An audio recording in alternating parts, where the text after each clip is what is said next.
किसान, बदलते भारत की शान।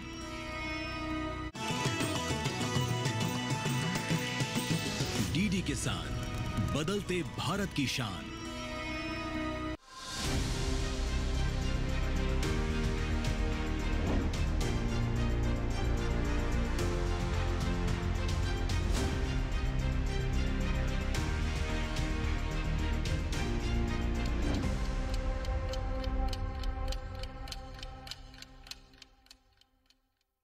नमस्कार, दूरदर्शन किसान पर कार्यक्रम विचार विमर्श देखना शुरू कर चुके हैं आप, और मैं हूं आपके साथ पुलकित शुक्ला। विचार विमर्श में हमेशा की तरह आज फिर से हम एक महत्वपूर्ण विषय पर चर्चा करने के लिए आप सभी के सामने हाजिर हैं। विचार विमर्श के माध्यम से विषय से जुड़े हुए महत्वपूर्ण जानकारियां आप तक पहुंचाई जाती हैं, ताकि उन जानकारियों का सही समय पर उचित इस्तेमाल कर आप भी अपनी खेती किसानी में परिवर्तन ला सकें। दोस्तों, हम देख रहे हैं आजकल युवाओं का स्टार्टअप की तरफ कुछ ज़्यादा ही रुझान अब बढ़ता जा रहा है। युवा खेती किसानी के क्षेत्र में भी अपनी किस्मत आजमा रहे हैं। स्टार्टअप कर अपने व्यवसाय को आगे बढ़ाने के लिए आगे आ रहे हैं। अब ऐसे में व्यवसाय करने के लिए स्टार्टअप खोल तो लेते हैं, लेकिन उस स्टार्टअप को आगे कैसे बढ़ाया जाए, उससे आमदनी कैसे कमाई जाए और स्टार्टअप आपका व्यावसायिक रूप से सफल हो पाए, इसके बारे में कहीं ना कहीं जानकारी कम मिल पाती है। कई स्टार्टअप हम देखते हैं कि शुरू तो होते हैं, लेकिन वो अपने मुकाम तक नहीं पहुंच पाते हैं। ऐसे में खेती किसानी के क्षेत्र में स्टार्टअप की आवश्यकता क्यों है, स्टार्टअप से कितने फ़ायदे हो सकते हैं, स्टार्टअप से कैसे किसान भाइयों की और जो युवा हैं जो जुड़ रहे हैं उनकी आय कैसे बढ़ सकती है, और कितनी संभावनाएं हैं स्टार्टअप को लेकर कृषि के खेती किसानी के क्षेत्र में अगर बात की जाए, तो इन सभी सवालों के जवाब आज इस कार्यक्रम में हम ढूंढने की कोशिश करेंगे। आज हमारे इस कार्यक्रम में कुछ खास उद्यमी भी जुड़े हैं, उन सभी का मैं आपसे तारुफ करा देता हूँ। आज हमारे साथ सबसे पहले जुड़े हुए हैं दुष्यंत भाटी जी, डेयरी उद्योग से जुड़े हुए हैं, सफल उद्यमी हैं। आपका बहुत स्वागत है दुष्यंत जी। धन्यवाद। इसके साथ ही हमारे साथ रेणु मिश्रा जी जुड़ी हुई हैं, महिला उद्यमी हैं, फाउंडर हैं सियाराम फूड्स की। मैम, आपका भी बहुत स्वागत है। धन्यवाद। और आखिरी में आज हमारे साथ जुड़े हुए हैं प्रदीप कुमार द्विवेदी जी, फाउंडर और सीईओ हैं न्यूट्रलिस एग्रो फूड से। सर, आपका भी बहुत स्वागत है। थैंक यू सर जी।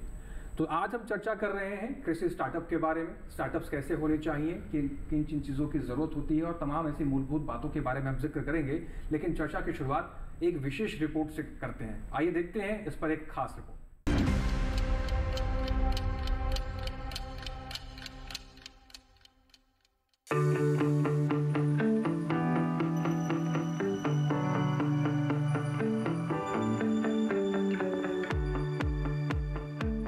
भारत की 70% से भी अधिक ग्रामीण आबादी आज भी आजीविका के लिए कृषि पर निर्भर है। इसीलिए इस क्षेत्र का विकास बहुत जरूरी है।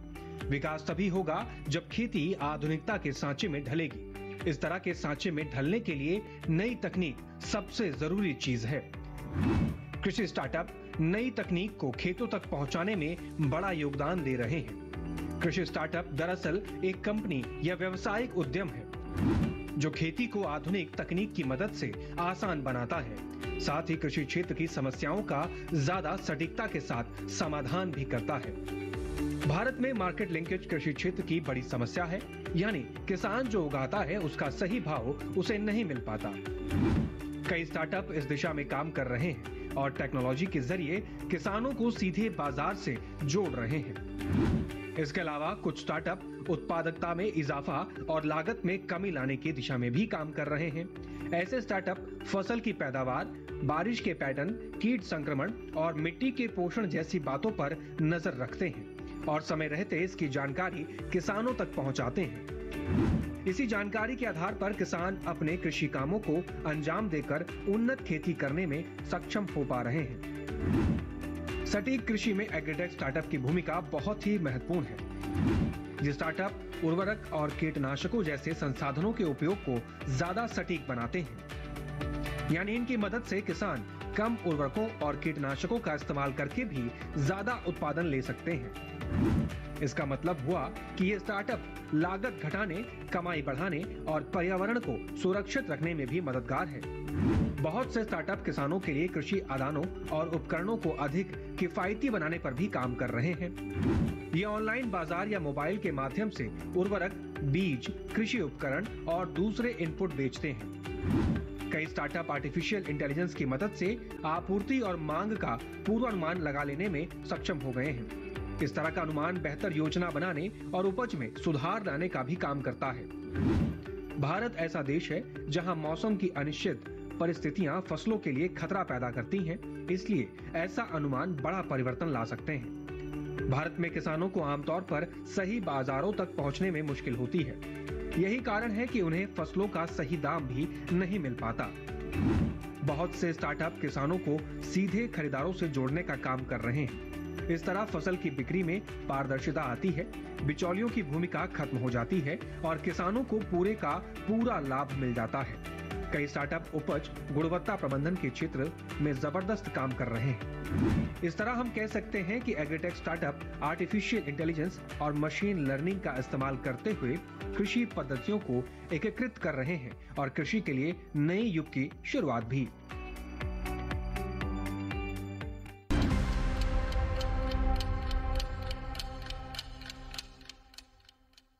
रिपोर्ट में आपने देखा कि किन बातों का विशेष रूप से ध्यान रखना चाहिए और कितनी संभावनाएं हैं कि आप कैसे कृषि स्टार्टअप से जुड़कर अपने जीवन में बहुत सारे बदलाव ला सकते हैं। चर्चा की शुरुआत सबसे पहले दुष्यंत भाटी जी से करेंगे।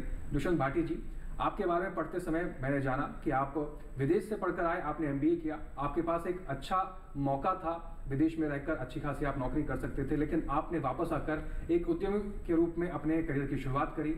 आपको ये विचार कैसे आया और आप ये फैसला लेने में कैसे सक्षम हो पाए? क्योंकि जब आपके पास इतना अच्छा मौका था लेकिन उसको छोड़कर आपने एक उद्यम शुरू किया और डेयरी उत्पाद से भी आप जुड़े, डेयरी उद्योग से आप जुड़े। जी, जैसे कि आपने प्रश्न किया उसका मैं अगर उत्तर दूं आपको, तो जब मैं विदेश में पढ़ाई कर रहा था, विभिन्न मौके मेरे को वहाँ पर मिले कि मैं उसको डेवलप करके और वहीं पे रह सकूं। जी। बट इंडिया जिस ग्रोइंग स्टेज में अभी है, वहाँ पे आने वाले 20 से 30 साल 50 साल तक इंडिया की जो इकोनॉमी है वो बहुत ऊपर जाएगी। जी। तो उसी को मैंने ध्यान रखते हुए ये हुआ कि भाई अपने देश में चलकर ही वहाँ पे कुछ ऐसा किया जाए जिससे कि हम लोग आगे बढ़ सकें और प्रत्येक जो भी नागरिक देश का है वो उसमें योगदान दे सके।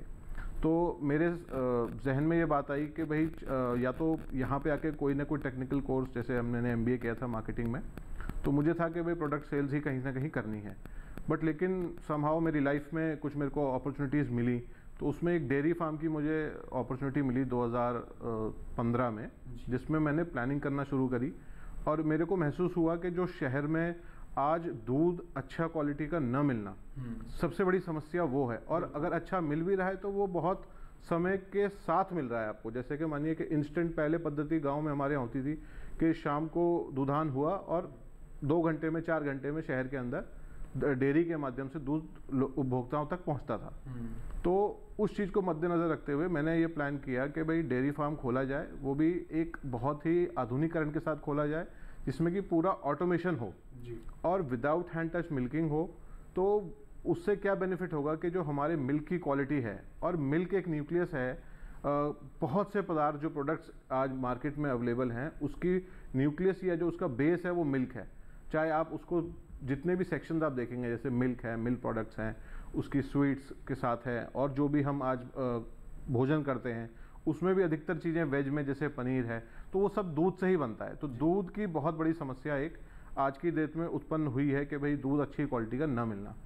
तो मेरे को ये महसूस हुआ कि चल के ये खोला जाए। तो 2016 में मैंने इसकी कंस्ट्रक्शन शुरू करी और ये हुआ कि भाई क्योंकि आप जब हम कोई भी स्टार्टअप लेते हैं तो उसको सक्सेस करने में हम लोग ये देखते हैं कि भाई कैसे उसकी परचेजिंग होगी, जो काउज हैं, खासकर मैं अपने क्षेत्र की बात बता रहा हूँ जो मैं व्यापार कर रहा हूँ, तो उसमें से जब गाय कैसे खरीदी जाएंगी, किस प्रदेश में हमारे यहाँ है, तो उसमें फिर किसान इन्वॉल्व है क्योंकि उन्हीं से हम गाय खरीदेंगे, फिर अपने यहाँ लाएंगे, फिर उसमें कई तरीके की रोज़गार हम उत्पन्न कर सकते हैं। जैसे कि आपको लेबर चाहिए, टेक्नीशियंस चाहिए, डॉक्टर्स चाहिए, LSAs चाहिए, प्रोसेसिंग चाहिए, प्लांट ऑपरेटर्स चाहिए। तो इस तरीके से काफ़ी उसमें ये मुझे महसूस हुआ कि हम लोग एक तरीके से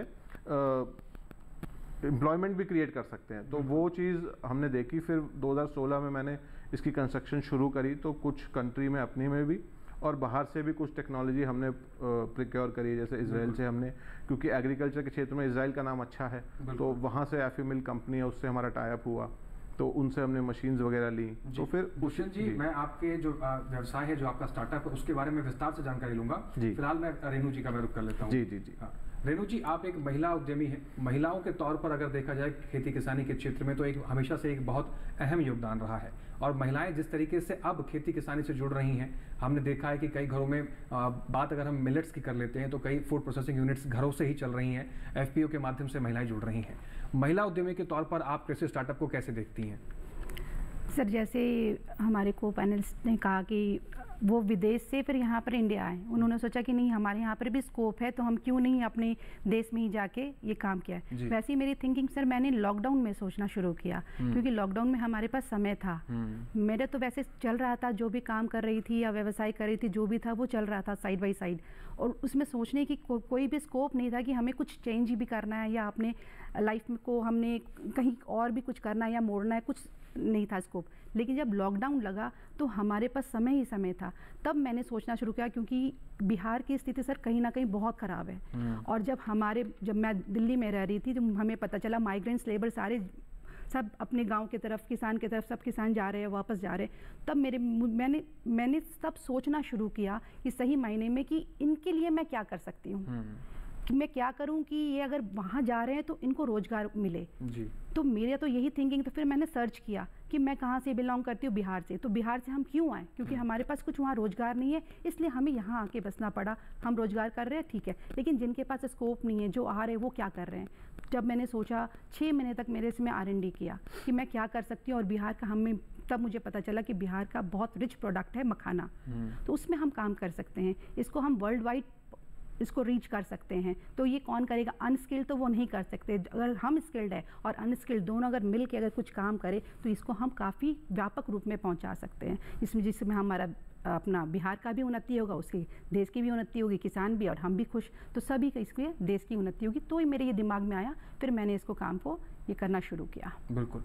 रेणु मिश्रा जी, जो आपने बात कही कि हमारी उन्नति होगी, साथ ही साथ देश की और राज्य की भी उन्नति होगी, और महिला होने के नाते जो ये विचारधारा आपके अंदर है और जो बाकी महिलाओं के लिए आप प्रेरणा बन रही है, वो भी कहीं ना कहीं काबिल तारीफ है। आप मखाना उद्योग से भी जुड़ी हुई हैं, उसके बारे में भी विस्तार से जानेंगे। फिलहाल अपने अगले पैनलिस्ट की तरफ हम रुख करते हैं। हमारे साथ जुड़े हुए हैं प्रदीप कुमार द्विवेदी जी। प्रदीप जी, आप भी कहीं ना कहीं एक स्टार्टअप्स के तौर पर जुड़े हुए हैं और आपने काफ़ी स्टार्टअप्स के बारे में भी रिसर्च कर रखा है। आपसे जानना चाहते हैं कि स्टार्टअप की स्थिति अगर देखा जाए भारत के अंदर, तो एक बहुत तेज़ी से बढ़ता हुआ सेक्टर के रूप में अगर देखा जा रहा है, स्टार्टअप आज कितनी आवश्यकता के रूप में देखा जा रहा है भारत के खेती किसानी के क्षेत्र में, और स्टार्टअप से खेती किसानी में कितना बदलाव किया जा सकता है? बिल्कुल, मैं थोड़ा बता देना चाहता हूँ अपने बारे में। मैं बेसिकली फूड टेक्नोलॉजीज और M.Tech मैंने केमिकल इंजीनियरिंग से IIT कानपुर से किया है जी। तो 7 से 8 इंडस्ट्रीज़, मल्टीनेशनल कंपनीज़ में काम करने के बाद वापस मैं अपने विलेज आया। ये उसी संदर्भ में बता रहा हूँ स्टार्टअप में। और वहाँ देखा कि जैसे मैम बोल रही थी कि अपनी जगह पे कुछ ऐसा करो जिससे कि वहाँ के लोगों को रोज़गार मिल सके और वो वहाँ पे अपना लाइवलीहुड का एक साधन जो है बना सके जी। तो उसके बीच में मैं पेरू गया, US। वहाँ से मैं जो है किनोवा एक सीड लेके आया। उस सीड को इंडिया में कोई जानता नहीं था आज से 16-17 साल पहले, बट उसके न्यूट्रिशनल वैल्यू बहुत सारे थे। तो मैंने वो लेकर के 4 किसानों से अपनी जर्नी स्टार्ट की थी आज से करीब 12-14 साल पहले। और आज 40,000 किसान हैं जिनसे हम कॉन्ट्रैक्ट फार्मिंग करवाते हैं। सुपर फूड, मिलेट हो गया, सुपर फूड हो गया, किनोवा, चिया सीड। तो ऐसे जो फार्मर्स अपनी जगह पे कर सकते हैं, उनको ही लेकर के हमने वहाँ पे एक सोसाइटी बनाई, न्यूट्रिस कृषक उत्पादक सहकारी समिति लिमिटेड। तो उन सबको जोड़ करके मैंने वहाँ सारी चीज़ें अवेलेबल कराई, अपने रिसोर्सेज प्लस जो बाहर से लिया। तो सबसे बड़ा जो चैलेंज आपने अभी बोला वो ये है कि वो वहाँ पे कैसे रुकें, मतलब वो उस काम में कितना जो है डेडिकेटेड होकर के काम करें, क्या सपोर्ट सिस्टम है हमारा या गवर्नमेंट का या सोसाइटी का, वो बहुत मैटर करता है। क्योंकि मुझे 4 किसानों को कन्विंस करने में, आप बिलीव नहीं करेंगे, मुझे 4 महीने लगे। क्योंकि गेहूं की फसल के साथ होती थी, कोई भी आदमी अपना ट्रेडिशनल काम छोड़ करके जाना नहीं चाहता। तो it was very difficult for me to convince those 4 farmers. But आज की डेट में है कि वही किसान जो झांसी राट जो यूपी का इलाका है, वहाँ पे करीब ड्रॉट की वजह से सुसाइड करते थे, आज वही किसान जो है चिकोरी और ये किनोवा ये सब लगा के करीब 5 से 10 लाख रुपए सालाना जो है इनकम कमाते हैं। तो सबसे बड़ा प्रॉब्लम यही है कि उनको एक मार्केट लिंकेज की प्रॉब्लम है जी। उनको नहीं मिल पाता। यहाँ समस्याएं क्या है, चैलेंजिंग क्या है, उस पर हम बाद में विस्तार से चर्चा करेंगे, लेकिन फिलहाल हम यहाँ बात कर रहे हैं महत्व क्या है कृषि स्टार्टअप का। दुष्यंत जी, मैं आपका रुख करूँगा जी। आपने एक सफल उद्यमी के रूप में अपने करियर की शुरुआत करी और आप बहुत विस्तार रूप से आप अपने उद्यमों को बढ़ा चुके हैं। आपसे मैं जानना चाहूँ कि अगर आप अपने एक्सपीरियंस से क्या बताना चाहते हैं, कृषि स्टार्टअप, जिस तरीके से मैंने पहले भी सवाल किया, कृषि स्टार्टअप्स का एक सेक्टर देखा जाए तो बहुत तेज़ी से आगे बढ़ रहा है। आज देश में करीब करीब देखा जाए तो 400 से 700 के आसपास ऐसे स्टार्टअप हैं जो ग्रो कर रहे हैं और धीरे धीरे बहुत आगे बढ़ रहे हैं। आपने भी एक स्टार्टअप के तौर से ही शुरू किया था। स्टार्टअप का महत्व इस समय भारत के अंदर क्या है, और जो खेती किसानी से जो लोग जुड़े हुए हैं, आप देखते थे पहले समय में लोग गेहूँ उगा रहे हैं, तमाम तरह की फसलें उगा रहे हैं, दलहनी फसल उगा रहे हैं, और भी कई फसल उगा रहे हैं, लेकिन उससे हटकर भी खेती किसानी से जुड़कर अगर स्टार्टअप की बात कर ली जाती है, मशीनीकरण का उसमें इस्तेमाल किया जाए, टेक्नोलॉजीज़ का, और अगर उसके बारे में जानकारी रखी जाए तो खेती किसानी एक ऐसा सेक्टर है जिससे किसान अपनी आय को 2 गुना से कई गुना बढ़ा सकते हैं। जी, जैसे कि आप प्रश्न कर रहे हैं कि स्टार्टअप का महत्व क्या है, तो स्टार्टअप का महत्व ये है कि एक तो खुद की इनकम जनरेशन जी, वो सबसे ज़्यादा इम्पॉर्टेंट भी है, और उससे क्या होगा कि आप कहीं पे नौकरी पाने जाएंगे जी, तो वो एक आपको स्केल्ड मिलेगी कि भाई मेरे को इतना ही सैलरी मिल सकती है जी। तो उसमें, और जब आप स्टार्टअप में जाते हैं तो विद द टाइम आप ग्रो करके ये देख सकते हैं कि मैं 1 से 2 लाख महीना भी, और 5 से 7 लाख महीना, और 10 से 15 लाख रुपए महीना भी मैं कमा सकता हूँ। तो एक सबसे बड़ा बेनिफिट तो ये है स्टार्टअप करने का। फिर उसके साथ क्या है कि स्टार्टअप जब आप करेंगे तो उसमें आप लोकल एम्प्लॉयमेंट जनरेट करेंगे, तो उससे कंट्री का भी फायदा होगा। और जो किसान भाई लोग हैं जो अपनी फसल को उगाते हैं और उगाने के बाद वो ये देखते हैं कि भाई मेरे को उस अपने प्रोडक्ट का सही वैल्यू नहीं मिल रही है, तो जब स्टार्टअप से आप उसकी प्लानिंग करेंगे कि भाई मेरे को कैसे उस प्रोडक्ट की बेस्ट वैल्यू मार्केट से चाहिए, तो वो आपको एक तो मिल जाएगी। तो एक सबसे बड़ा महत्व तो ये हो गया। फिर एम्प्लॉयमेंट जनरेशन हो गया, फिर वो आपकी जो ग्रोथ है वो स्टेट में भी और इंडिया में भी करेगी जी। और उसको देख करके एक माहौल क्रिएट होगा प्रदेश में, जिले में, कि जितने स्टार्टअप्स होंगे तो अन्य लोग भी प्रेरित होंगे उसे देख करके कि स्टार्टअप किया जाए। स्टार्टअप से आपका प्रोडक्ट मार्केट में जाएगा, और मार्केट से आप किसके लिए, खुशहाली के लिए काम कर रहा है आदमी भाई, और उससे ही डेवलपमेंट सब चीज़ों में दिखाई देगी, स्टैंडर्ड ऑफ लिविंग भी बढ़ेगा। तो इसीलिए जब किसानी से आप टेक्नोलॉजी को जोड़ेंगे, तो किसानी से टेक्नोलॉजी जोड़ते ही आप एक नेक्स्ट लेवल पे आ जाएंगे, जिससे कि आप बहुत ही अच्छा काम कर सकते हैं जी। बिल्कुल। रेणु जी का मैं रुख करता हूँ। रेणु जी, आप मखाना उद्योग से जुड़ी हुई हैं, आपने अपनी जर्नी के बारे में बताया। अगर मखाने से जुड़ा हुआ कोई कृषि जो हमें देख रहा है इस समय, जो हमारे दर्शक हैं, किसान भाई हैं, कोई स्टार्टअप करना चाहते हैं, तो क्या प्रोसीजर्स होने चाहिए, बेसिक नेसेसिटीज़ क्या हैं जो इस उद्योग से जुड़कर कोई स्टार्टअप करना चाहे तो क्या करें? सर, अगर कुछ इस स्टार्टअप्स में पहले की तो ये बात है कि अगर आप करना क्या चाहते हो, अगर आप करना चाहते हो तो और कंटिन्यूटी होनी चाहिए। ये कई लोग आते हैं कि नहीं हमें एक स्टार्टअप करना है, स्टार्ट करना है, बट उनमें कंटिन्यूटी नहीं होती है। तो आप किसी चीज़ को पहले आप डिसाइड करो, फील्ड में जाओ, उसको R&D करो, उसके बाद आप स्टार्ट करो, तो डेफिनेटली आपको सक्सेस, सफलता मिलेगी। आप सिर्फ सोचोगे कि नहीं मेरे को, आप जैसे एक सीड होती है, बिजनेस एक सीड होती है, स्टार्टअप एक सीड है, आपको अभी बोना पड़ेगा, तो फिर धीरे धीरे वो पौधा होगा, नर्चर करना होगा, फिर वो आपको फल देगा। लेकिन अभी यंगस्टर्स क्या है कि तुरंत उनको आउटपुट चाहिए, तो तुरंत आउटपुट नहीं मिलता। आपको थोड़ा पेशेंस रखे, लेकिन डेफिनेटली अगर आप पेशेंस रख के आप कंटिन्यू में काम करोगे तो डेफिनेटली आपको अच्छा फल मिलेगा, अच्छा रिजल्ट मिलेगा जी। लेकिन इसके साथ ही आप ये भी बताइए कि मखाने से जुड़कर, मखाने के उत्पाद को लेकर क्या स्टार्टअप किया जा सकता है? आप मखाने से जुड़ी हुई हैं, मखाने का स्टार्टअप आप चला रही हैं, तो इसमें क्या क्या संभावनाएं हैं? सर, अभी मखाने में बहुत स्कोप है। मखाना हमारा बहुत रिच प्रोडक्ट है। इसमें मतलब बहुत सारे प्रोटीन्स है, कैल्शियम है, जो कि कार्बोहाइड्रेट्स है। ये बहुत एक सुपर फूड है सर। ये सबसे ड्राई फ्रूट्स में सबसे ज़्यादा मखाना आपके हेल्दीएस्ट फूड में आता है। इसमें काफ़ी स्कोप है और इसमें हम वैल्यू एडिशन भी बहुत कुछ कर सकते हैं। इसमें काफ़ी स्कोप्स है। ये हमारे इंडिया में भी, डोमेस्टिक मार्केट में भी है इसके स्कोप, और इंटरनेशनल में भी है। अभी हम सिर्फ फॉरेन में आई थिंक 10% भी कवर अप नहीं कर पाए हैं। तो कहीं ना कहीं हम लोग बहुत अभी पीछे हैं मखाना में। इसमें स्कोप काफ़ी है। यंगस्टर्स को मैं यही बोलूँगी, आप आइए, लगिए, पेशेंसली काम कीजिए, तो आप आगे तक जा सकते हैं। इसमें स्कोप काफ़ी है जी। प्रदीप जी का रुख करते हैं। प्रदीप जी, रेणु जी ने कहा कि युवाओं को लगता है कि हमें स्टार्टअप खुलते ही इनकम सोर्स शुरू हो जाना चाहिए, या फिर जो भी स्टार्टअप करना चाहते हैं या कर रहे हैं या करेंगे। आपसे हम जानना चाहते हैं कि अगर कोई स्टार्टअप शुरू करता है तो बेसिकली कितना समय लगता है एक इनकम जनरेट करने के लिए, वो चीज़ों को सही तरीके से ट्रैक पे आने के लिए? सर, इसमें मेरा जो एक्सपीरियंस है कि मिनिमम कम से कम 3 साल तो आपको जो है सस्टेन करना पड़ेगा जी, क्योंकि यहाँ पे 1 साल के अंदर ही वही जैसे मैम ने बोला कि तुरंत उनको अर्निंग चाहिए, तो you have to stay minimum 3 years.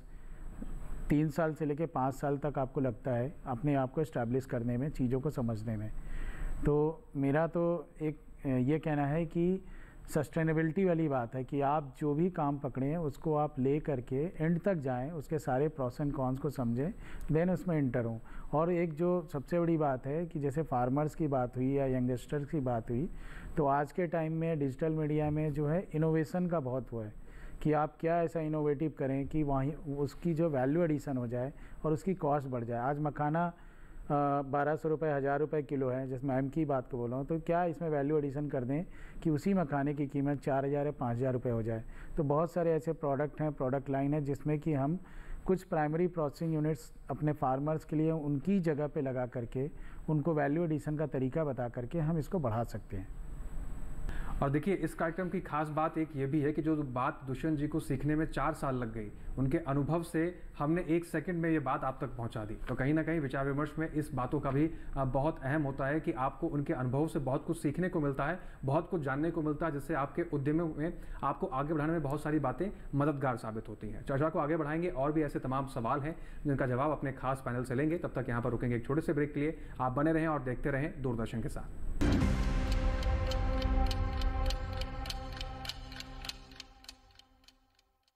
Check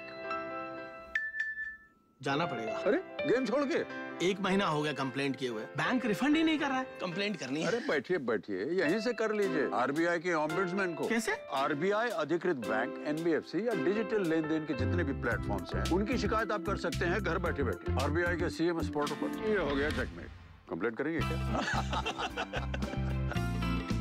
RBI कहता है जानकार बनिए, सतर्क रहिए।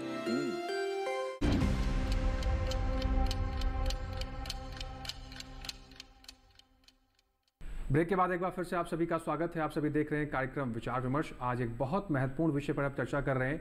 कृषि स्टार्टअप की मांग क्यों है, क्यों ज़रूरी है, क्या फ़ायदे हो सकते हैं, इन तमाम सवालों के जवाब आज इस कार्यक्रम में ले रहे हैं। हमारे साथ रेणु जी। कैसा होना चाहिए, हेल्दी फूड होना चाहिए। तो बिहार में भी मैं देख रही हूँ कि थोड़ा डिमांड है और बहुत सारे लड़के यंगस्टर्स वो अपने जॉब छोड़ के मखाना स्टार्टअप कर रहे हैं। और हमारे भी कम्युनिकेशन होता है, हम एक दूसरे से मिलते हैं, हम लोग अपने प्रॉब्लम शेयर करते हैं कि आपको क्या प्रॉब्लम है, हमें क्या प्रॉब्लम है। तो अभी का युवा स्टार्टअप की तरफ बढ़ तो रहा है, डेफिनेटली बढ़ रहा है, लेकिन अगर उसको थोड़ा सा सपोर्ट मिला जाए और जो उसकी दिक्कतें आ रही हैं वो जो दिक्कत है, जो चैलेंजेस है, अगर उनको मीट आउट हो जाए तो मेरे को लगता है ये लोग और आगे और अच्छा कर सकते हैं। जी रेणु जी, आप चैलेंजेस की बात कर रही हैं, प्रॉब्लम्स की बात कर रही हैं। मखाने के स्टार्टअप में अगर हम बात करें तो क्या चैलेंजेस हैं, क्या मदद उनको मिलनी चाहिए और क्या सपोर्ट आप मांग करती हैं कि इस तरह का सपोर्ट अगर मिले तो एक अच्छा स्टार्टअप डेवलप हो सकता है, एक अच्छा आय का स्रोत विकसित हो सकता है? सर, सबसे पहले मैं तो अपने अनुभव से यह बताना चाहूँगी कि कभी भी कुछ भी अगर जैसे मैंने ही अपना स्टार्टअप किया तो मेरे पास कोई भी एक्सपीरियंस नहीं था, विदाउट एनी एक्सपीरियंस। लेकिन आज के डेट में अगर आपके पास कुछ प्रोडक्ट के साथ टेक्नोलॉजी जुड़ जाती है तो वो कहीं ना कहीं बहुत आगे बढ़ता है। तो अभी हमारे पास सिर्फ और सिर्फ एक यूट्यूब से, गूगल से, जिसमें हम सर्च करके लेकिन मैंने इंफ्रास्ट्रक्चर में लगा दिया तो उनका फंड का ब्लॉकेज हो गया। तो उनके रीड अगर हिल जाए तो ये तो सस्टेन कर गए, स्टेबल हो गए, लेकिन हर लोग सर्वाइव नहीं कर पाते हैं। उनको लगता है नहीं मेरा तो अब एक बार लॉस हो गया, तो वो कैसे आप उस लॉस को मीट ऑफ करें, तो वो क्या करते हैं, गिव अप कर देते हैं। तब वो पीछे आ जाते हैं कि नहीं इस बिज़नेस को तो मैं सफलता से, और हर एक बिजनेस में सर पहले आप गिरोगे, संभलोगे, उसके बाद ऊपर अप्स की तरफ जाता है, इसका ग्राफ नीचे से जाता है और कई बार डाउनफॉल भी आता है। तो मेरा सर यही रहता है और मेरी भी अपनी यही मैंने सीखा है कि अब कुछ भी काम करने पहले 3 महीना, 4 महीना, 6 महीना का एक इंटर्नशिप होना चाहिए कि किस फील्ड में मैं काम करना चाहिए। एक इंटर्नशिप वो हम ये सरकार से डिमांड करते हैं कि ये होना चाहिए किसी भी काम के लिए। और दूसरी चीज़ कि ये मखाने में अभी भी मैनुअल काम काफ़ी होता है। अगर हम बिहार के किसान के पास जाएं और उनको उतना डिमांड है, नो डाउट डिमांड है, लेकिन बहुत लेबर वर्क है इसमें और ये मैनुअल होता है अभी भी। इसके लिए हालांकि मैकेनाइज होना है और वो चल रहा है, इन प्रोसेस है, बट वो सक्सेस नहीं है जो मैनुअली होता है। तो ये काफ़ी लेबर वर्क होता है सर इसमें। तो हम तो यही चाहेंगे कि इसमें जल्दी से जल्दी मैकेनाइज हो ताकि ये और प्रोडक्टिविटी बढ़े। जी रेणु जी, आपने जो चैलेंजेस की बात करी, जो आपने इंटर्नशिप प्रोग्राम की बात करी कि इस तरह का कोई ट्रेनिंग प्रोग्राम होना चाहिए, तो मुझे लगता है कि अगर आप नज़दीकी कृषि विज्ञान केंद्र के अधिकारियों से मिलते या संपर्क करते तो शायद कोई ना कोई सलाह या कोई ना कोई रास्ता आपको ज़रूर मिलता, क्योंकि कहीं ना कहीं कृषि विज्ञान केंद्र के अधिकारी जो हैं वो लगातार हमारे किसानों को, स्टार्टअप्स को प्रोत्साहित करने के लिए काफ़ी सारे काम कर रहे हैं, काफ़ी सारे प्रोग्राम्स भी चल रहे हैं और ट्रेनिंग सेशन भी मेरे हिसाब से चलाए जा रहे हैं। फिलहाल द्विवेदी जी का रुख करते हैं। द्विवेदी जी, आपके अनुभव से हम जानना चाहते हैं कि चैलेंजिंग की यहाँ बात, प्रॉब्लम्स की बात हो रही है, आपके अनुसार यंगस्टर्स हों चाहे फार्मर्स हों, उनको स्टार्टअप करते समय किन बातों का विशेष रूप से ध्यान रखना चाहिए? मेरे हिसाब से तो जो मैंने अपनी जर्नी में सीखा है कि कोई भी प्रोडक्ट या कोई भी आप एग्री कमोडिटी की बात कर लें, नए कुछ इनोवेशन की बात कर लें, तो before taking any step we have to think, मतलब बहुत उसमें सोच विचार करना चाहिए।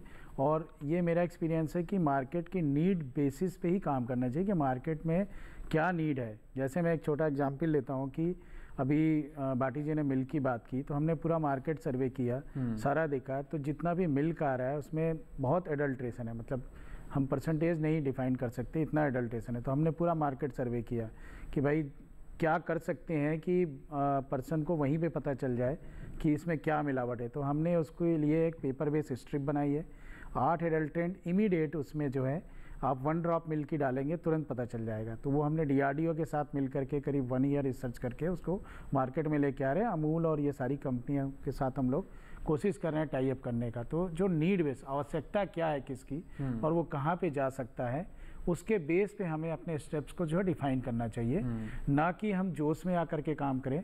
छोटा सा एग्जाम्पल है, मैं किनोवा जो है पेरू गया था, विजिट करके किनोवा लेके आया, फार्मर्स को मैंने बताया, तो फार्मर्स ने मेरे कहने पे तो लगा लिया, लेकिन वो सेल करने के लिए उनके पास मार्केट नहीं थी कोई, फिर उसको मुझे ही अपनी कंपनी में सेल करना पड़ा।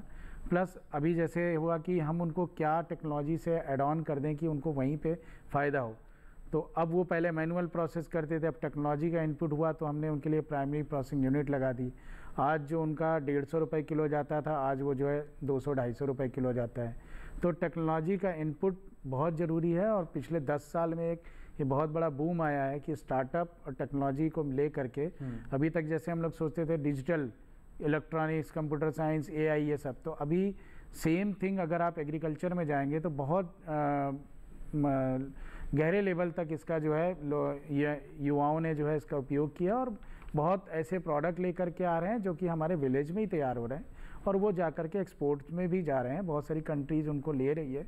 हम मिलेट का काम कर रहे हैं, मिलेट का हमने अपने फार्मर से मिलेट कल्टीवेट कराया, आज की डेट में हमने उनको प्रोसेसिंग यूनिट लगवा दी with the support of cooperatives and government other funding agencies, तो वो वहीं से डायरेक्ट जो एक्सपोर्ट कर रहे हैं।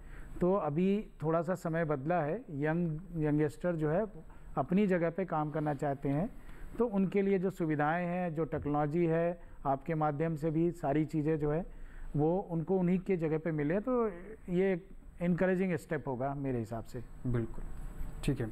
दुष्यंत जी का रुख करते हैं। दुष्यंत जी, आप डेयरी उद्योग से जुड़े हुए हैं, उत्पाद बनाते हैं और बहुत ही सेंसिटिव प्रोडक्ट आपका अगर देखा जाए तो है, क्योंकि कहीं भी अगर ज़रा सी चूक होती है तो काफ़ी ज़्यादा नुकसान हो सकता है। तो ऐसे में सवाल उठता है क्वांटिटी और क्वालिटी के बारे में। कई बार दिमाग में सवाल ये भी आता है कि मशीनों का इस्तेमाल कर रहे हैं तो वो क्वालिटी नहीं आएगी जो डायरेक्ट हम ऑर्गेनिक तरीके से पशुओं से डायरेक्ट दूध ले सकते हैं। तो इस क्षेत्र में जब ये सवाल उठता है तो इसको कैसे हैंडल किया जाता है और क्वालिटी आपकी मेंटेन रहे? कई बार ऐसा भी होता है कि ज़्यादा मुनाफा कमाने के चक्कर में कुछ एक ऐसे डेयरी फार्म्स होते हैं जो कई तरीके की चीज़ों का इस्तेमाल कर लेते हैं ताकि उनका मुनाफा ज़्यादा बढ़ सके। तो क्वांटिटी और क्वालिटी को कैसे मैनेज किया जाए ताकि आपका उद्योग भी सही तरीके से रहे और जिसको आप प्रोडक्ट सप्लाई कर रहे हैं वो भी सेटिस्फेक्शन मीट करें? जी, मैं आपको इसमें बताना चाहूँगा कि जब क्वालिटी की बात आप कर रहे हैं तो उसमें मैं सबसे पहले फोकस करूँगा, जैसे मशीन्स को और आपने डायरेक्ट दुधान को कंपेयर किया अभी अपने सवाल में, पर आप अगर देखेंगे किसी डेयरी फार्म के अंदर अगर 100 काऊ हैं तो 100 में से आप अगर मिल्किंग करेंगे मैनुअली तो उसमें दूध का जो दुधान होगा उसमें करीबन 1.5 से 2 घंटे लगते हैं जी। मशीन को, और मैनुअली जब होता है तो 3 से 3.5 घंटे लग जाते हैं जी। तो 3.5 घंटे दूध के लिए पर्याप्त है खराब होने के लिए कि आज की गर्मी में या एनवायरनमेंट में लूज कॉन्सेप्ट के अंदर जब आप दूध कैंस में या बाल्टियों में रखेंगे तो वो अपना टेम्परेचर बढ़ाएगा और दूध में टेम्परेचर बढ़ते ही वहीं पे उसका बैक्टीरिया लोड बढ़ना शुरू हो जाता है, जिससे कि दूध की क्वालिटी वो गुणवत्ता नहीं रहती पीने लायक। तो सबसे बड़ी समस्या वहीं पर है जी। बिल्कुल। तो इसीलिए हम लोगों ने क्या किया था कि डायरेक्टली के मशीन के through without hand touch milking थी, जहां काऊ एक पैडॉक जोन पे आएगी वहां से डायरेक्ट पैकिंग तक, ताकि उसको चिल हम विद इन आवर करके और प्रोसेसिंग सेक्शन में भेज दें। बिल्कुल। तो इसीलिए हमने इंटीग्रेटेड मॉडल बनाया था कि डेयरी फार्म भी वहीं पे है, प्रोसेसिंग प्लांट भी वहीं पे है और पैकेजिंग प्लांट भी वहीं पे है। तो उससे हमें ये बेनिफिट हुआ कि दूध का बैक्टीरियल लोड उतना नहीं बढ़ रहा जितना नॉर्मल मिल्किंग में बढ़ता है। तो इसलिए क्वालिटी की गुणवत्ता बहुत ही ज़्यादा हम मेंटेन कर पाए हैं और उसी हिसाब से हमें मार्केट में रिस्पॉन्स भी मिला है। जी। लेकिन जब बात यहाँ पर ये आती है कि क्या ये सवाल करना जायज़ है कि मशीन से बना हुआ है तो बेटर नहीं है और हाथ से दूध निकला है तो ज़्यादा बेटर है? नहीं, देखिए मैं इसको नहीं मानूंगा, क्योंकि आप आज के एनवायरनमेंट में खुले एनवायरनमेंट में काउज होती हैं तो वहाँ मक्खी भी होती है, डस्ट भी होती है। अगर आप खुले में करेंगे तो ये सारी चीज़ें आपके दूध से कॉन्टैक्ट में आएंगी। और मैं सबसे ज़्यादा मानता हूँ कि जो फीडिंग हुई है काऊ को उससे दूध की क्वालिटी बनती है। अगर आप एक balance diet prescribe by the nutritionist dairy farm में इंडिया के अंदर डेयरीज के अंदर या हमारे किसान भाइयों के यहाँ कहीं पे भी कोई वो प्लान नहीं है उनके पास कि हमें चारा क्या डालना है। अब हमारे यहाँ आज भी वही पद्धति चल रही है कि भूसा डाल दो, खेत से हरा चारा आ गया और हमने कॉन्सेंट्रेट में जो अपनी खल चूरी चोकर या वो सब डालना है वो डाल दिया। बट लेकिन आज एडवांसमेंट इतनी आगे चली गई, टेक्नोलॉजी इतनी आगे चली गई कि उसमें न्यूट्रिशन के हिसाब से आप अपने काऊ को दे सकते हैं ताकि आप उसकी बॉडी मेंटेनेंस और उसका जितना भी रिक्वायर्ड है अच्छे मिल्क को प्रोड्यूस करने के लिए वो throughout the year 365 days. Cow एक ऐसा पशु है जो दूध देता है हमें, जो 365 दिन एक सा खाना चाहता है। पूरे दिन में वो अपने हिसाब से खाना खाना चाहती है, अपने हिसाब से पानी पीना चाहती है। बट डेयरीज में क्या होता है, बांध के रखते हैं, तो वहां पे क्या प्रॉब्लम आती है कि मुझे टाइम मिल गया तो मैंने 2 बार उसको दिखा दिया पानी। बट अगर मुझे टाइम नहीं मिला या मैं कहीं रह गया, 1 घंटा लेट हो गया, तो उतनी देर तक वो पानी का वेट करती रहेगी और वो दूध की गुणवत्ता को भी कम करेगी और उसकी जो नंबर ऑफ क्वांटिटी है, जैसे 30 लीटर की कैपेसिटी है एक काऊ की, वो भी कम हो जाएगी। तो हमारे 2 नुकसान हो गए, क्वालिटी भी अच्छी नहीं मिली और क्वांटिटी भी खराब हो गई। तो इसलिए आपको खाने पे ध्यान देना है काऊ के कि आप क्या चीज़ खिला रहे हैं, वो ही दूध आपको मिलेगा। तो मैं क्वालिटी तो इस तरीके से मेंटेन कर सकते हैं हम लोग। जी जी। साथ ही दुष्यंत जी, आपसे ये भी जानना चाहते हैं कि आपने बहुत इंपॉर्टेंट सब्जेक्ट यहाँ पर छेड़ा है कि काऊ का जो फूड प्रोसेसिंग मैनेजमेंट है उसको भी बहुत ध्यान रखना ज़रूरत है, क्योंकि आप सिर्फ उससे उत्पादन नहीं ले रहे हैं, जो उससे उत्पाद निकल रहा है उसकी भी गुणवत्ता मायने रखती है। क्योंकि अगर गाय आपकी सिर्फ नॉर्मल दूध दे रही है, उसमें पौष्टिक वो गुण नहीं है, तो वो दूध भी आपके किसी काम का नहीं है। तो इसलिए भी बहुत महत्वपूर्ण हो जाता है।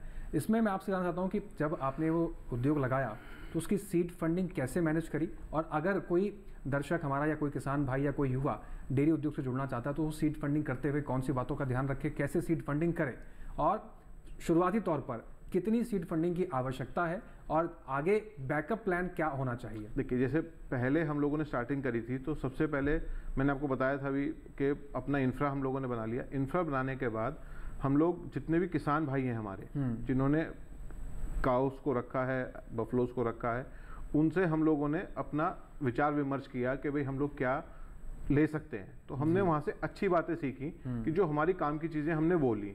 फिर हमने क्या किया, जितने भी हमारे यहाँ साइंटिस्ट हैं, जैसे ICRI है, अपना मथुरा यूनिवर्सिटी है मेरे फार्म के पास में है, जैसे मैं ग्रेटर नोएडा में हमारा ये पूरा सेटअप है, तो वहाँ पे हमने जितने न्यूट्रिशनल डॉक्टर्स थे, ट्रीटमेंट के लिए डॉक्टर्स थे, उनसे मैंने कंसल्ट करना शुरू किया। NDRI करनाल में है, वहाँ पे मैंने डॉक्टर्स से कंसल्ट करना शुरू किया। कुछ फॉरेन डॉक्टर्स और अपने फार्म मैनेजर्स थे, उनसे भी मेरी बातचीत हुई कि भाई हीट मैनेजमेंट कैसे करी जाए। तो उस चीज़ को लेकर के जब हमने देखा कि हमें क्या प्लान देना है, तो इसलिए हमारे पास वहाँ पे लकीली लैंड थी, तो हमने उनका ग्रीन फॉडर अपने ही उगाया। तो वो भी उगाया हमने उनके गोबर से और पेशाब से ही, और जो पानी का वेस्ट था हमने वो भी खेती में इस्तेमाल किया। तो उससे क्या हुआ कि हमारा एक तो फॉडर अच्छा आया, तो हमें उसमें किसी भी तरीके का कीटाणु या कीटनाशक या इस तरीके के केमिकल कोई नहीं डालना पड़ा। तो एक तो हमारा चारा अच्छा ग्रो हुआ, और जो फीड थी वो अच्छी प्रिस्क्राइब्ड, हमने कुछ पर्सनल भी बनवा सकते हैं, कुछ कंपनीज भी हैं जो देती हैं, उनसे हमने वो फीड प्रिक्योर करी और भूसा हमने किसानों से प्रिक्योर किया, ताकि हमने एक बैलेंस डाइट उनके लिए बना ली पूरे साल के लिए। इंफ्रा पहले बना लिया था तो पूरे साल का स्टॉक हमने मेंटेन कर लिया। तो उससे क्या हुआ कि हमारे दूध की जो टेस्ट था वो एंटायर ईयर सेम रहा। बिल्कुल। तो इस चीज को करने से आप, जब मैंने बताया था कि ब्लूप्रिंट आपके पास होना चाहिए, पहले आप अपने जितने सीनियर्स हैं, डॉक्टर्स हैं, उनसे गाइडेंस लीजिए, उनको अप्रोच करिए और तब काम शुरू करिए। जी। साथ ही दुष्यंत जी आपसे ये भी जानना चाहेंगे कि अगर शुरुआती तौर पर कोई शुरू करना चाहे, जैसे मैं शुरू करना चाहता हूँ या हमारे पैनल में कोई इस उद्योग से जुड़ना चाहता है, तो शुरुआत में कितनी गाय मैं लगाऊं या कितनी भैंसों को लेकर मैं इस उद्योग को शुरू कर सकता हूँ, ताकि मैं उस चीज़ को संभाल भी सकूँ आसानी से और मुझे मुनाफा भी हो सके? देखिए, अगर आपके पास एक्सपीरियंस है तो आप सीधा 100 एनिमल काउस पे जा सकते हैं। पर अगर आपके पास एक्सपीरियंस नहीं है और आप सोच रहे हैं कि मैं करके करूंगा, तो मेरी समझ से 6 काउस के साथ, जैसे मैंने शुरू किया था, इंफ्रा मैंने पूरा 100 का डेवलप किया था, बट मैं पहले 6 ही काउस लेके आया था। और उससे भी बेटर ये है कि 3 से 4 साल में जो मैंने सीखा है वो ये है कि आप हीफर्स लाइए और 1 साल की लाइए चाहे, बट उनको अपने यहाँ इंसेमिनेट करवाइए, ताकि आपको उसका 9 मंथ का पीरियड मालूम चल जाएगा, उसकी हैबिट्स मालूम चल जाएंगी और उसकी जो वैक्सीनेशन प्रोग्राम्स हैं वो आपको सीखने के लिए आ जाएगा। बट ये है कि 8-9 महीने 1 साल तक आपको कोई रेवेन्यू जनरेट नहीं होगा, उतना बैकअप ऑफ अमाउंट आपके पास होना चाहिए कि आप उसको सस्टेन कर सकें। तो उसमें आपको 2 बेनिफिट होंगे कि एक तो बाहर से जो काउस ला रहे हैं आप, उसका कोई हिस्ट्री नहीं पता आपको जो खरीद के, कि भाई वो कौन से लैक्टेशन में है, कितनी बीमारी उसको रही है। तो एक फ्रेश आपको काव मिल गई जिससे कि आप अपनी प्रोडक्शन बेटर ले सकते हो और 3 लैक्टेशन तक, क्योंकि अपने 3rd लैक्टेशन में काव पीक पे होती है। बिल्कुल। तो उससे आपको मैक्सिमम यील्ड ऑफ मिल्क मिल जाता है। तो अगर आपकी कोई 3rd किसी ने और जगह ले ली और 4th में आपको बेच दी वो तो आपको उतना परफॉर्म करके नहीं देगी, तो आपका उसमें लॉस भी होगा और फिर आप कहोगे कि मुझे ये काव अच्छी नहीं मिली। तो इसलिए मेरा तो जो सजेशन है सभी लोगों के लिए वो ये है कि आप 1 साल का अपने पास बैकअप रखिए और हीफर्स लेकर के आइए और उनको अपने सीमन से इंसेमिनेट कराइए या बुल से कराइए, जैसे भी आपको अच्छा लगता है। एक अच्छी पेडिग्रीड का फुल टेस्टेड, उसके पूरे ब्लड लाइन पेडिग्री चेक करा करके आप बुल को लेकर के आइए, या फिर आप सीमन भी, बहुत सी कंपनीज हैं, अपनी एनडीडी भी है, भारत सरकार की बहुत कंपनीज हैं जो सीमन प्रोवाइड करा रही हैं अच्छे मिल्क यील्ड के लिए। आप उसको परचेज करिए और इंसेमिनेट करके 9 मंथ्स में चाहते हैं। तो ये तमाम तरीके की बातें हैं जिनका आप विशेष रूप से ध्यान रखेंगे तो आप एक सफल उद्यमी के तौर पर डेयरी उद्योग से भी जुड़ सकते हैं और आप अच्छा खासा मुनाफा कमा सकते हैं। रुक करते हैं द्विवेदी जी का। द्विवेदी जी, आपसे जानना चाहते हैं, जो आपने बताया कि मिलेट प्रोसेसिंग यूनिट काफ़ी स्टार्टअप के तौर पर आपने लगवाई है, अगर कोई किसान मिलेट प्रोसेसिंग यूनिट लगाना चाहता है तो उसमें कितना खर्चा आएगा, किस तरीके की मशीनों का प्रयोग किया जाता है और कौन कौन से मिलेट्स का प्रोसेसिंग करके क्या क्या उत्पाद बनाए जा सकते हैं? जी, मैं अपना अनुभव शेयर करना चाहूँगा सभी के साथ। मैंने मिलेट का तो पहले कल्टीवेशन कराया, बिकॉज जो इंटरनेशनल मिलेट ईयर था उसमें ही हम लोगों ने किसानों को बहुत प्रोत्साहित किया। और अभी फतेहपुर डिस्ट्रिक्ट में और 2-4 और डिस्ट्रिक्ट हैं, उसमें हम लोगों ने स्टार्टअप के तौर पे बहुत सारे 4-5 क्लस्टर ऑफ फार्मर्स हमने बनाए और उनको जो है हमने पहले कल्टीवेशन कराया। अब कल्टीवेशन के बाद एज इट इज़ ग्रेन जो है हम लोगों ने एक्सपोर्ट्स में और डोमेस्टिक में दिए। बट हमारी टीम, हमारा ये विचार था कि उनके लिए कुछ हम वहाँ पे कुछ ऐसा कर दें जिससे कि वो वहीं पे उसको जो है ट्रांसपोर्टेशन कास्ट और ये सब बचे और उनका वैल्यू एडिशन हो। तो हमने उनके लिए जो मिलेट्स की कुकीज़ का एक प्लांट लगाया, तो उसमें वो वहीं पे कुकीज़ बना रहे हैं मिलेट्स के, और उसको जो है आज की डेट में लंदन, यूएस, जर्मनी 3 जगह जो हम लोग एक्सपोर्ट करवा रहे हैं। तो एक ये छोटा सा प्लांट लगाने के लिए 5 से 10 लाख रुपए की ज़रूरत होती है। एक छोटा एरिया में जो है एटलीस्ट 100 kg जो है पर डे का प्लान जो है कुकीज़ प्रोडक्शन का 5 to 10 लाख रुपीज़ में हो जाता है, जिसमें कि कुछ गवर्नमेंट्स और कोऑपरेटिव्स और कुछ और भी स्टार्टअप्स की स्कीम्स है जिसमें उनको जो है फंडिंग मिल जाती है और दे कैन स्टार्ट ईजली। और हमने 4 से 5 प्लांट लगवाए भी हैं। तो कुछ बेसिक मशीनें होती है, ओवन होती है और उसके ड्रायर होता है, 4-5 मशीनें हैं, इसमें ज़्यादा मशीनों का इन्वॉल्वमेंट नहीं है। और प्लस सर्टेन जो है आपका मैनुअल पार्ट है, क्योंकि अभी वहाँ पे ऑटोमेटिक प्लांट की ज़रूरत नहीं है। उनको कम लागत में एक हमें जो है स्टार्ट करना था, तो वो हमने स्टार्ट किया और उसका रिजल्ट ये रहा कि आज की डेट में कई कंट्री से क्वार्टर कंटेनर, हाफ कंटेनर जो है कुकीज़ मिलेट्स की जा रही। उसके बाद फिर हमने उसको फ्लैकिंग की एक मशीन लगाई जिसमें कि पोहा और ये सब बना सकते हैं, मिलेट के आटे हो गए। और भी रिसेंट एक हम आपसे शेयर करना चाहते हैं कि मिलेट के लड्डू, मिलेट के लड्डू जो हम लोगों ने बनाए हैं, और अभी हम अयोध्या मंदिर और खाटू श्याम में हमारा प्रपोज है कि हम लोग एज ए प्रसाद जो है वहाँ पे जो है डिस्ट्रीब्यूट करेंगे। तो उसका हमारा जो एजेंडा है 1 लाख मिलेट के लड्डू पर डे का प्रोडक्शन का प्लान है।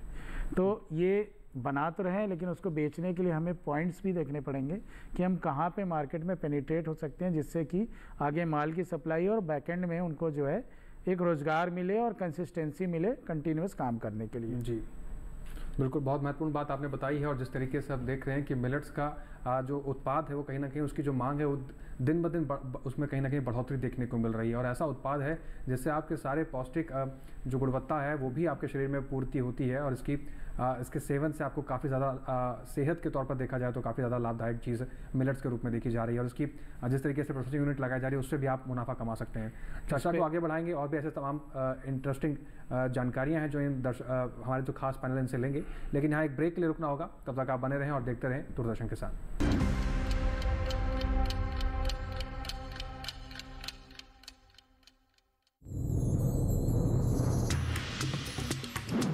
बढ़ती गर्मी मत्स्य पालकों की बढ़ाती परेशानी। कम पानी में कैसे रखें मछलियों का विशेष ध्यान।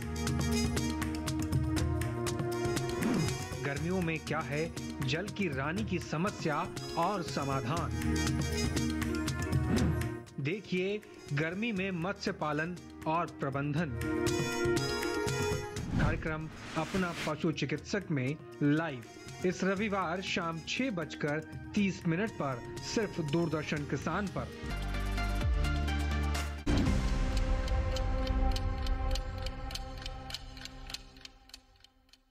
ब्रेक के बाद एक बार फिर से आप सभी का स्वागत है। कार्यक्रम विचार विमर्श देख रहे हैं आप। तमाम खास पैनल हमारे साथ जुड़ा हुआ है जो महत्वपूर्ण जानकारियां अपने अनुभवों से आप तक पहुंचा रहे हैं। उन जानकारियों का आप इस्तेमाल कर किसी स्टार्टअप के जरिए अपनी आय को बढ़ा सकते हैं और अपने जीवन में आप काफ़ी बदलाव देखेंगे, आर्थिक रूप से भी और व्यावसायिक रूप से भी।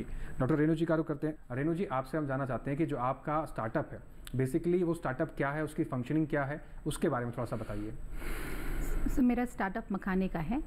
मैं मखाने को बिहार से प्रोक्योर करके अपने यहाँ लेके आके उसकी प्रोसेसिंग करती हूँ। और मखाने में वैल्यू एडिशन, मखाने की नमकीन भी बनती है हमारे पास। हम मखाने की नमकीन भी बनाते हैं और इसमें इसकी हम रेडी टू ईट खीर भी बनाते हैं, प्रोसेस करते हैं। और रॉ मखाना तो अपने आप में ही इसकी मार्केट है जी। तो ये हमारा काम हमारे नोएडा फैक्ट्री में होती है जी।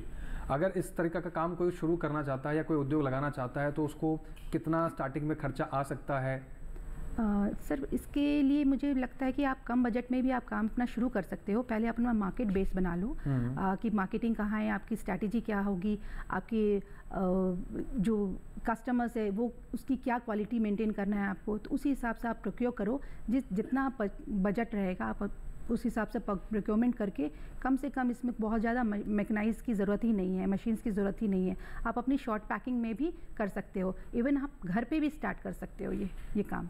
आप पहले स्टार्ट करके देखो छोटे लेवल पे, लो लेवल पे, जैसे जैसे आपका डिमांड बढ़ता है वैसे वैसे आप इसमें कैपिटल इन्वॉल्व कीजिए जी। आप कह रहे हैं कि घर पे इसको इसका शुरू किया जा सकता है। अगर कोई महिला हमें देख रही है, महिला किसान है या महिला युवा है, अगर वो घर पे इस तरह का कोई उत्पाद बनाना चाहती है तो उसके लिए क्या प्रोसीजर होता है, किन बातों का ध्यान रखना चाहिए और कितनी क्वान्टिटी में शुरू कर सकते हैं अगर घर से बनाना शुरू कर रहे हैं तो? सर डेफिनेटली वो घर से आराम से कर सकती है। मैंने भी पहले अपने घर से ही शुरू किया था जी। तो आपकी जो पहले तो आपको प्रोक्योरमेंट देखना है कि आप प्रोक्योरमेंट कहाँ से कर रहे हो, उसकी क्वालिटी क्या है। और क्वालिटी नहीं है तो आपको अपने पास लाके उसकी शॉर्टिंग और ग्रेडिंग करनी पड़ती है, उसकी क्वालिटी बनानी पड़ती है। और आप इसको हालांकि मखाने में वॉल्यूमेटिक होती है, 10 किलो का बैग, लेकिन आपका वॉल्यूम बहुत ज़्यादा होता है उसका।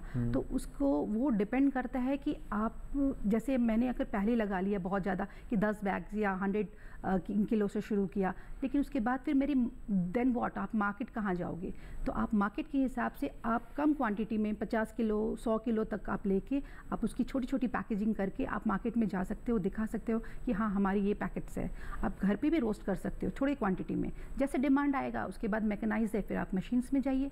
बट आप इनिशियल आप खुद से कर सकते हो, इसकी छोटी पैकिंग कर सकते हो, पैकेट्स अवेलेबल है, छोटी सी मशीन आती है पैकिंग की, वो आप अपने घर पर बैठ के भी ईजिली कर सकते हो जी। साथ ही अगर ये जानने की कोशिश की जाए कि मखाना का कोई स्टार्टअप करना चाहता है, जैसे आपने नमकीन बनाने की बात की या खीर बनाने की बात की, रेडी टू ईट खीर है जी, तो इसमें लगाने के बाद कितना मुनाफा कोई इमेजिन कर सकता है कि कितना मुनाफा कमाया जा सकता है?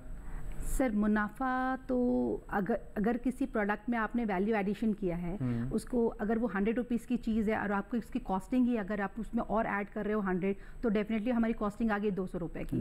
लेकिन आपको मार्केट में वो 400 का बिक सकता है, लेकिन आपको वो क्वालिटी दिखानी पड़ेगी, कस्टमर को सेटिस्फाई करना पड़ेगा। हाँ, ये अब मखाना क्यों खाएगा लोग आपके पास, तो आपको ये बताना, कन्विंस करना पड़ेगा कि हाँ ये हटके है, हमारा प्रोडक्ट इसमें ये एडिशन है, ये हमने किया कि आपको रेडी टू ईट है, आप अपने स्नैक्स हम चेंज कर सकते हैं। कुरकुरे चिप्स का ये बहुत अच्छा सब्स्टिट्यूट है कि ये लोग ले सकते हैं, कंज्यूम कर सकते हैं, डेली लाइफ में अपने यूज़ कर सकते हैं, कोई हार्म नहीं करेगा और ये हेल्दी फूड है। तो ये इस तरह से आपको कस्टमर को आपको कन्विंस करना पड़ेगा कि मखाना खाए, क्यों खाए, डेली खाए, कैसे खाए, किस तरह का नमकीन खाए। तो वो कन्विंसिंग पावर आपकी होनी चाहिए मार्केट में जाके। वो आपको मार्केटिंग स्ट्रेटजी होती है, एक प्रोडक्ट बनाना और एक सेल कराना, ये दोनों डिफरेंट चीज़ है। प्रोडक्ट तो हम बना लेते हैं इजीली, बट इसकी सेल्स एंड डिस्ट्रीब्यूशन, इसकी मार्केटिंग ये अलग होती है। तो इसलिए मैं कि अगर ज़्यादा आप कैपिटल लगाने से अच्छा होता है कि आप थोड़ा कैपिटल से लगाओ, शुरू करो और उसके पहले मार्केटिंग आप देखो, मार्केट देखो कि मार्केट क्या है और मार्केट का डिमांड क्या है,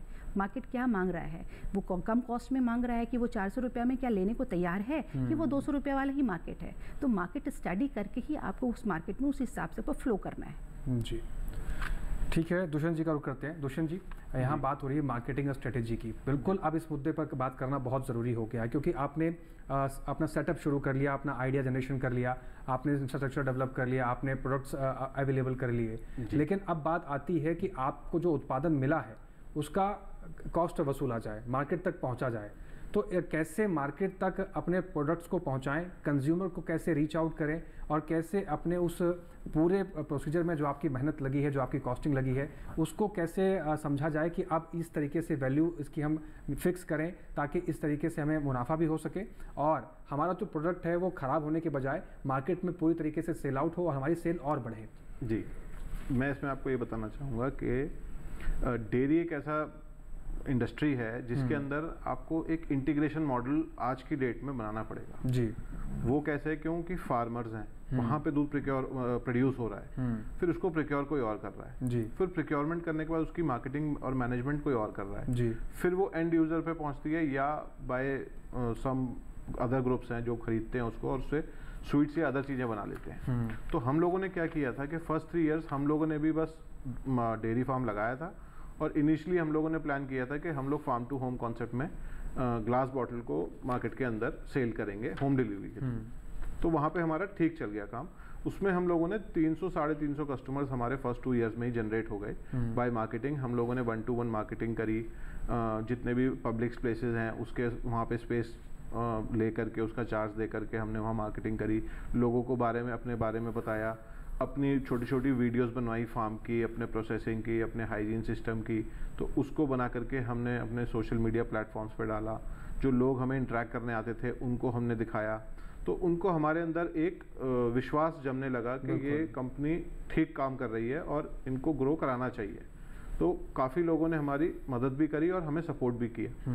बट हमें ये समझ में आया कि सिर्फ दूध से हम लोग वो लेवल अचीव नहीं कर पाएंगे जितना डेयरी के अंदर इन्वेस्टमेंट है। क्योंकि आप देखिए कि बहुत से डेयरी फार्म्स खुलते हैं और हर साल बंद होते हैं। वो क्यों बंद हो जाते हैं? क्योंकि उन्होंने डेयरी फार्म तो लगा लिया और मिल्क भी प्रोड्यूस कर लिया, बट मिल्क का एक बेस्ट उपयोग कैसे करना है, किस प्रोडक्ट में उसको बना करके हमें मार्केट में डालना है। क्योंकि वैल्यू एडिशन जब तक नहीं होगी प्रोडक्ट के साथ तो आप अपने प्रॉफिट्स को अचीव नहीं कर पाओगे। बिल्कुल। तो इसीलिए हम लोगों ने आफ्टर कोविड ये प्लान किया कि हम लोग जितने भी मिल्क प्रोडक्ट्स हैं वो उतारेंगे और वो मार्केट में हम लेकर के गए। तो उससे हमें बेनिफिट हुआ कि हमारे पास प्रोक्योरमेंट की भी ज़रूरत पड़ गई हमें, कि जितनी काउज हमारे पास थी वो दूध हमारे पास कम पड़ने लगा। तो उससे क्या हुआ कि एक तो हमने अपने चीज़ों को सामने ले जाके कस्टमर्स को बताया, तो उससे एक डेवलपमेंट ये हुआ कि उनको हमारे एक प्रोडक्ट पे दूध, जैसे फर्स्ट हमारा दूध था तो दूध पे उनको विश्वास हो गया। उसके साथ हमने बंच ऑफ बास्केट निकाली जो दूध के साथ रिक्वायरमेंट होती है। जैसे दूध के साथ रिक्वायरमेंट है आपको दही भी चाहिए, घी भी चाहिए, पनीर भी चाहिए, तो वो उसी के बाय प्रोडक्ट्स हैं। तो फिर हमने उस पर काम शुरू किया ताकि हम वो भी प्रोडक्ट मार्केट में दे सकें। क्योंकि अगर किसी को भी दूध लेना है तो वो पनीर भी लेगा और पनीर वो किसी और कंपनी का नहीं लेगा फिर। तो जिस कंपनी के पास उसको सारा बंच ऑफ बास्केट मिल रही है वो उसी के पास शिफ्ट ओवर हो जाएगा। बिल्कुल। तो वो हमने 1-to-1 भी करी, फिर अपनी मोबाइल ऐप भी हमने बनाई, उसके तहत भी हम लोगों ने कस्टमर्स के यहाँ डिलीवर कराया। तो आज हमारे पास करीबन 1000 कस्टमर्स मोबाइल ऐप के अंदर हैं। तो उससे हमें ये बेनिफिट हुआ कि हमारे पास एक डिमांड क्रिएट हो गई कि हमें और प्रोडक्ट्स बनाने चाहिए। तो फिर क्या हुआ कि कुछ हमारी अदर स्टेट्स हैं, उन्होंने डेयरी फार्म के साथ एक कॉम्पोजिट प्रोग्राम बनाया जिसमें डेयरी स्वीट्स को इन्वॉल्व किया, क्योंकि दूध से बनती हैं वो सारी चीज़ें। तो स्वीट्स भी आ गई। तो इससे क्या बेनिफिट हुआ, तो जो डेयरी लगा रहा है वो भले ही छोटे लेवल पे बनाए, पर लेकिन उसके साथ वो वैल्यू एडिशन बहुत ज़रूरी है कि नंबर ऑफ प्रोडक्ट्स को लेकर के आए। अकेले दूध पे अगर आप फैट एसएनएफ पे जो कोऑपरेटिव सेक्शन चलता है इंडिया के अंदर, तो वहाँ पे आपको किसी और के हाथ में अपने प्रोडक्ट को डालना पड़ेगा, उसका प्राइस आपको मिलेगा नहीं। तो फिर आप क्या कहोगे, आपको 2-3 साल में लगेगा कि भाई मेरे तो ये कोई बेनिफिट हो ही नहीं रहा है। तो इसलिए आज डेयरी के अंदर बहुत ज़रूरी है कि इंटीग्रेटेड मॉडल डेयरी को डेवलप किया जाए। बिल्कुल। तो मैं आपको ये और सभी दर्शकों को ये बताना चाहता हूँ। बिल्कुल, दुष्यंत जी ने आपने बहुत महत्वपूर्ण बातें बताई हैं, और साथ ही साथ हम दर्शकों से ये भी कहना चाहेंगे, कोई भी स्टार्टअप आप करते हैं उसके लिए सबसे ज़्यादा ज़रूरी जो पहला फैक्टर है वो है प्लानिंग, उसके बाद एग्जीक्यूशन, और उसके बाद आप मार्केटिंग स्ट्रेटेजी क्या अपनाते हैं, और आखिरी में जो बात यहाँ पर दुष्यंत जी ने बताई कि वैल्यू एडिशन आप कैसे करते हैं अपने प्रोडक्ट की, जिससे आपकी सेल भी बढ़ेगी और आपकी आय भी बढ़ेगी। प्रदीप द्विवेदी जी का रुख करते हैं। द्विवेदी जी, आखिरी में कम शब्दों में आपसे जानना चाहते हैं कि कुछ और बात अगर आप हमारे दर्शकों के लिए साझा करना चाहते हैं बहुत संक्षिप्त में। मैं तो यही कहना चाहता हूँ कि कोई भी काम आप स्टार्ट करें तो एक बेसिक है 3D, डेडिकेशन, डिटर्मिनेशन और डायरेक्शन। इन तीनों चीज़ों को ध्यान में रख करके अगर हमारे यंगस्टर जो है शुरू करेंगे तो मेरा विश्वास है कि उनको कामयाबी मिलेगी और सफलता भी मिलेगी। जिस भी काम में जाएं वो 2-3 चीज़ें अपने प्रिंसिपल बना लें कि हमें क्या करना है और कैसे करना है। ये पूरा पाथ लाइन पहले से ही क्लियर होना चाहिए बिफोर सीडिंग। इन्हीं बातों के साथ मैं अपने युवाओं को बोलूँगा कि भाई धैर्य रख के काम करें तो डेफिनेटली सक्सेस उनकी होगी। बिल्कुल। तो द्विवेदी जी ने भी यहाँ पर बहुत महत्वपूर्ण बात की है कि 3D का अगर ध्यान रखेंगे और धैर्य रखेंगे तो ज़रूर आपको मुनाफा होगा और आपका स्टार्टअप सक्सेसफुल होगा। अंत में रेणु जी आपसे जानना चाहते हैं कि आखिरी में आप कुछ कहना चाहती हैं अपने हमारे दर्शकों के लिए। सर मैं तो यही कहूँगी कि हमारा देश युवाओं का देश है, आओ आगे बढ़ो और रोज़गार की प्रतीक्षा मत करो कि रोज़गार आप खुद जनरेट कर सकते हो और करो। और कई सारे बच्चे आ रहे हैं और ये देख रहे हैं कि नहीं अभी हमारे पास स्कोप है, तो वो मैंने देखा है कि कई इंजीनियर्स है, डॉक्टर्स है, CAs है, वो फील्ड को छोड़ के ये बिज़नेस में आ रहे हैं, स्टार्टअप में आ रहे हैं और काफ़ी अच्छा कर रहे हैं। बिल्कुल। तो यंगस्टर्स भी देख रहे हैं, वो भी करना चाहते हैं। थोड़ा सा बूस्टअप की ज़रूरत है, थोड़ा सा सपोर्ट की ज़रूरत है, तो मुझे लगता है आगे बढ़ेगा। बिल्कुल। तो दोस्तों, आज के विचार विमर्श में आपने देखा कि हमारे साथ जो खास पैनल जुड़ा हुआ था, जो सफल उद्यमी हैं, उन्होंने अपने अनुभवों से बहुत सी महत्वपूर्ण जानकारियां आप सभी के साथ साझा की। और इन सभी जानकारियों का तभी फ़ायदा होगा जब इन जानकारियों का आप सही इस्तेमाल कर अपने स्टार्टअप को आगे बढ़ाएंगे। और जाहिर सी बात है, इनके अनुभवों से आप ये चीज़ तो जान गए होंगे कि अगर आप स्टार्टअप शुरू करते हैं और धैर्य रखते हैं और प्लानिंग सही तरीके से करते हैं, मैनेजमेंट सही रखते हैं, तो ज़रूर एक न एक दिन आपका जो स्टार्टअप है वो सफल होगा, आपकी आय भी बढ़ेगी, आप व्यवसायिक रूप से भी आगे बढ़ेंगे और आपके निजी जीवन में भी बहुत से बदलाव आ सकते हैं खेती किसानी से जुड़कर अगर आप स्टार्टअप करते हैं। हम उम्मीद करते हैं कि जो हमारे यहाँ पर खास पैनल जुड़े हुए थे, दुष्यंत जी, आपका उत्पाद भारत के हर कोने कोने में पहुँचे, हर घर में पहुँचे। रेणु जी, आपका भी उत्पाद भारत के हर कोने कोने में पहुँचे और आप दोनों का स्टार्टअप और भी आगे जाए। और प्रदीप द्विवेदी जी, आप भी जिस तरीके से स्टार्टअप्स कर रहे हैं, लोगों के जीवन में बदलाव लेकर आ रहे हैं, आपके लिए भी आगे हम बहुत शुभकामनाएं देते हैं। और आप जो तीनों खास मेहमान हमारे साथ स्टूडियो में आए, तमाम समय और बहुत कीमती सलाहें हमारे दर्शकों और किसान भाइयों के लिए साझा की, आप तीनों मेहमानों का बहुत शुक्रिया, बहुत शुक्रिया। तो आज के विचार विमर्श में बस इतना ही। उम्मीद है कि इन जानकारियों का आप सही तरीके से लाभ उठा पाएंगे। विचार विमर्श के जुड़े इस कार्यक्रम से आपके कोई भी सुझाव या कोई भी सलाह आप हम तक पहुंचाना चाहते हैं तो आप हमें ईमेल करके आप पहुंचा सकते हैं। आप हमारी ईमेल आईडी नोट कर सकते हैं। हमारी ईमेल आईडी है vicharvimarsh08@gmail.com। इसके साथ ही आज के विचार विमर्श के इस कार्यक्रम में बस इतना ही। फिर से होंगे हाजिर नए विषय के साथ, नए मेहमानों के साथ और नई महत्वपूर्ण जानकारियों के साथ। तब तक आप सभी बने रहें दूरदर्शन किसान के साथ। हमें दीजिए इजाज़त। नमस्कार।